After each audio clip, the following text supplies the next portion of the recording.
Good morning, children. I hope you must be fit and fine, taking all the necessary initiatives to keep yourself and your family safe during this unexpected and difficult time that have been entered in our lives. Coming to the point, we have already finished up with 2 chapters in English text in our previous sessions. Now, we'll read about the next topic of our English text, chapter 3, named as At School. Let's read about this chapter. First of all, let me make you comfortable with some of the important aspects of the story before starting with its elaboration. Angels are speculative figures that have been found in devotional books. You can even find out angels in stories. But exactly from where does the word angel came from? It comes from the Greek word angelos, which means messenger. Actually, angels are the messengers of God. They are a sort of vitality that God has formed. They are the means of lovely creatures on the other side of this world. Now we'll read the story given below. Moving on ahead, we'll discuss what has been shown on this page, starting from mother up to the point walk being given here. Child asked to the mother, "Do really angels exist?" Mother simply replied out that the nice folio said so. Listening to the mother's reply, child said, "Yes, mother, I have watched the picture in the books, but whether you have seen anyone in reality?" Then mother told him, "I thought I have seen an angel, but no more it was put on with the way shown in the pictures." After listening to the mother's words, child told her that he will decide this thing on moving to run along the road miles and miles up to the point when I will find an angel. Mother replied him by appreciating it as a good plan, but even putting on her wish to join him for a walk as if he was too small to move far alone. "I am not a small anymore," child replied out, mentioning him to be a big boy now. Though mother too accepted this thought, marking it to be forgotten by her, but told him to walk along him as it was a nice good day. Moving on to the next page, we'll read what has been given over here from "But you walk slowly" up to "As she could."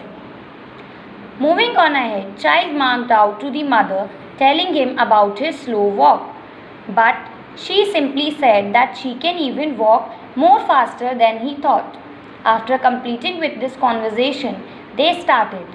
The child started bouncing and moving, and the mother moving with virtuality in fast steps. The child was dancing while moving in front, and now had been witnessed out by an equipage coming towards him, deformed by beautiful white horses. In the chariot, he saw a magnificent lady in delicate and furs enriched out, with white wings fluttering above her murky hair. As long as she moved in her sitting, she glared out with jewelry and gold, along with her oriented eyes, then her diamonds even.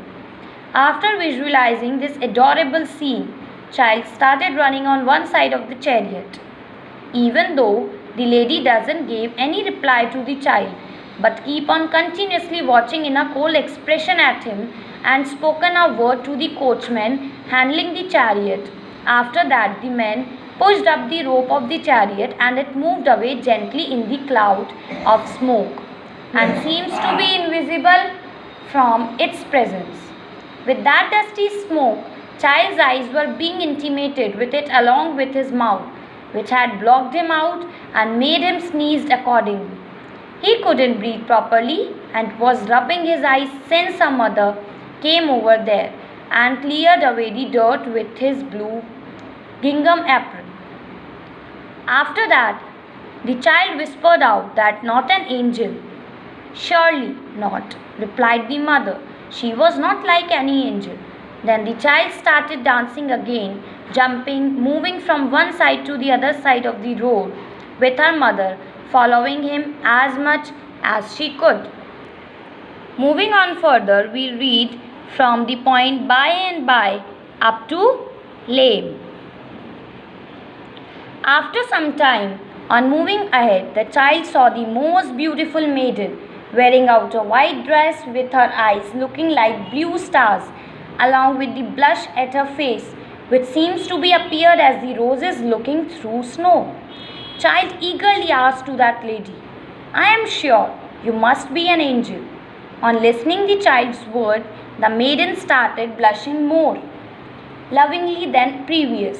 Then she replied out to the child, that do I really look like an angel? Because someone else asked me the same question last evening. The child answered again, yes, you are an angel. On listening this, the maiden held the child in her arms tightly and kissed him, letting him that. You are the sweetest little thing I ever witnessed out, and asked him what makes him think as if she looks like an angel. But surprisingly, her face changed and she cried out, oh, whispering out, there he is, coming to meet me, and you have spoiled out my white dress with your dirty shoes, and even made my hairs to be untied. Then she ordered the child to run away and get back to her mother. She then removed down the child down very badly, that even May let him fall down over there, but she didn't even notice out, as she was running forward to meet her lover who was coming along the road.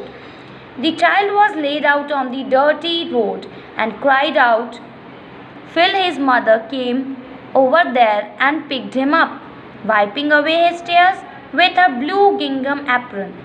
Then she told her mother that, I don't believe that was an angel.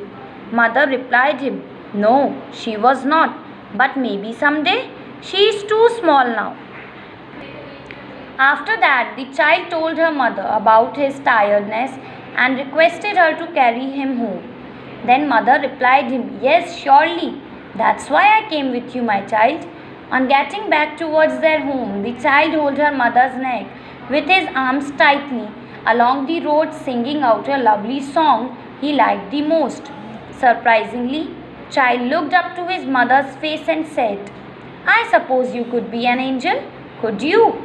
Mother replied to his thought with a smile, oh, what a nonsense thing you told. Have anyone think of an angel in a blue gingham apron? No, doesn't. And he keep on singing, moving out with great strength on her crippled foot.